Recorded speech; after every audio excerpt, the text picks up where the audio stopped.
No shame, no blame. It's a powerful message, and our motto, Lice Happens, is a professional mobile lice removal service that provides safe and effective removal of head lice and their eggs in the comfort and privacy of your own home. Our passionate, highly trained specialists are subject matter experts and have successfully treated thousands of satisfied families. Through our comprehensive approach, combining thorough, meticulous combing with our effective, non-toxic products to remove lice and nits, we educate and empower families so they can outsmart head lice in the future. Our goal is to get lives back to normal quickly. At Lice Happens, thoroughness and efficiency are optimized through the use of the best tools, products, process, and technique in the business. We guarantee our work the first time, and we show you how to be in control of head lice going forward. We're not looking for repeat customers. Our team would love to help you and your family. We're here 24/7. Call the number at the bottom of your screen to learn more about Lice Happens treatment in your area. Are you looking to be cute this holiday? Good morning, everybody. It's the 30th day of January 2018. Live from San Antonio. We're in. Got Diane listening in Missouri. Good to be here again. Sorry about last night. Technical difficulties. Technically, I was the difficulty, obviously. You lost me. Sorry about that. We're talking about human trafficking. We're going to continue that with a special 40-minute C-SPAN edition of human trafficking and what the government departments spoke about in human trafficking. Panelists. We're going to see what they had to say. We're going to start learning more about this. We need to look more into it, just like the sexual misconduct in the workplace. So that's what we're going to do. And Mark Logan is going to be the one speaking tonight. So sit back, relax, and let's learn something about human trafficking and see what we can do to stop it, prevent it, or at least recognize when it's taking place.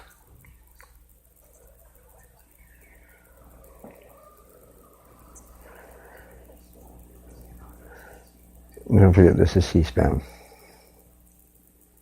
So, get ready. About partnerships as the key to dealing with human trafficking, and that there's utter agreement across all partisan lines, hopefully among everyone. In my own work on human trafficking, whether it's a Senate staffer working on the Trafficking Victims Protection Act, head of the State Department Trafficking Office, Executive Director of Polaris Project, or more recently with a Global Business Coalition Against Human Trafficking, I've helped bring together. I've been very interested in partnerships and what makes the difference between transformative partnerships that actually help the victims regain dignity and those partnerships that sound rather good but are a little like cotton candy.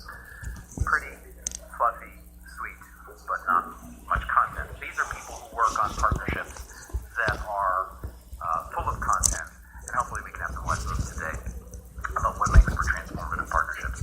Karima Maloney is an award-winning civil rights prosecutor, currently Deputy Chief of the Civil Rights Division of the Department of Justice. She's offered leadership in the Department of Justice's Human Trafficking Prosecution Unit since 2008.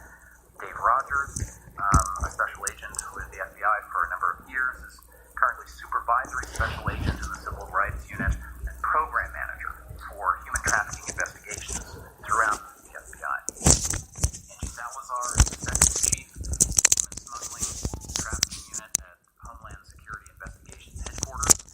She works, like her colleagues here, coordinating between agencies on investigations and victim services and conducts training worldwide on best practices in human trafficking investigations.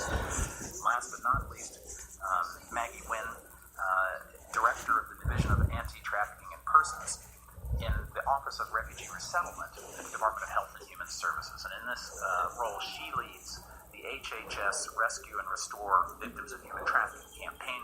I'll say every time that I watch the television show Nashville as a guilty pleasure, I think of when I went as a State Department official for the Rescue and Restore rollout in Nashville, among the many places it looks to reach out to work with partners to fight this horrendous crime. So what I propose to do is ask a series of questions of pairs of our panelists to get kind of more interaction rather than serial commentary. And then at the end of this segment, I'll bring some of you in the audience into the questioning and dialogue. So I think a good place to start would be, I'd like to ask Angie and Dave, what is unique about human trafficking compared to other crimes, other human rights abuses, human smuggling, prostitution, other aspects of immigration? And how is that uniqueness of what human trafficking is have to be dealt with in training, in interagency coordination, maybe in the information and evidence and data you need to get? So perhaps we might start with Angie. Sure. I think we've heard from the speakers before us a summary of human trafficking, but we like to describe it as a modern-day form of slavery, where a person is being held against their will for the purposes of labor or to perform a commercial sex act. A difference, I'll take human smuggling, a big difference between human smuggling and trafficking is that trafficking is an exploitation-based crime, whereas smuggling is a movement, transportation-based crime. Trafficking does not require any movement whatsoever. A U.S. citizen can be trafficked right in their hometown without ever having to be transported anywhere. Whereas human smuggling, it requires a movement across our border. Usually a person enters into that agreement willingly, voluntarily, and they agree to pay a fee for a service of entering our country in an illegal manner. That said, smuggling can turn into trafficking if the smuggling organization or another trafficking organization decides to then retain that person against their will and either force them into labor or some type of commercial sexual exploitation. Great. Dave. With regards to prostitution, you specifically asked about it. The hard part is knowing whether I have a prostitute or whether I have a human trafficking victim. And sometimes I'm never going to know until I actually do the investigation.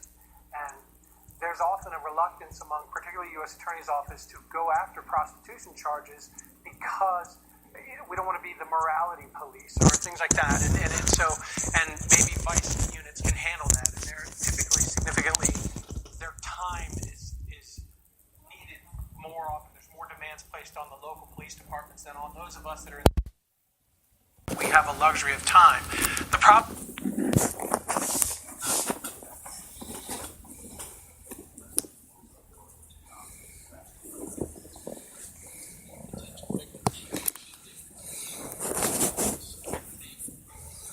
Stop referring to it as prostitution at all if we're talking about human trafficking. We're talking about the enslavement of a human being who just happens to be working in the commercial sex industry, being forced to work in the commercial sex industry. The difficulty is seeing the difference. And the difficulty lies in the victims themselves not wanting to identify as victims, often lying to us from the very beginning, which causes challenges for us because we can't just pretend they didn't lie when all of a sudden after the 7th interview they give us the version of events that happens to conveniently fit our thinking in that process.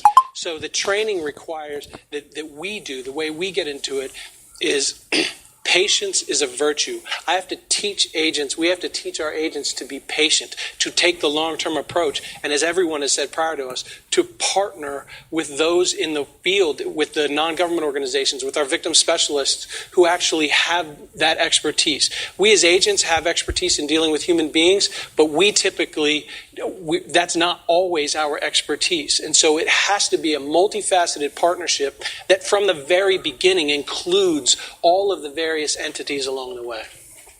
Well, that's great, and I think hopefully we can get a little more into how that victim-centered approach can be brought about by those partnerships. And I'd encourage you in your comments to share examples to the degree that you're willing to of cases you may have worked on or specific situations. Okay, Karima and Maggie, I wanted to ask you from the Department of Justice and Health and Human Services perspectives, how do you see the connection between protecting the victim and or survivor, perhaps is the better word, as kind of the moral imperative, and prosecuting the perpetrator, which has to do with the victim getting justice for her or him, but sometimes those are in tension. How do you work on that tension? How do you see it arise in your work? And how do you have collaboration between different agencies to deal with the identifying, giving services, and long-term empowerment of the victim, and also putting a heinous perpetrator behind bars? That's an excellent question, and it raises a lot of issues that we grapple with on a regular basis when we go about prosecuting these cases. Obviously, prosecution is how we have declared in the United States human trafficking intolerable.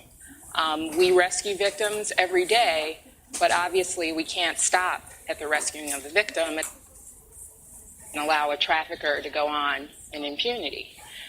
These individuals must be brought to justice, and that's our primary goal in the Human Trafficking Prosecution Unit, where I work in the Department of Justice.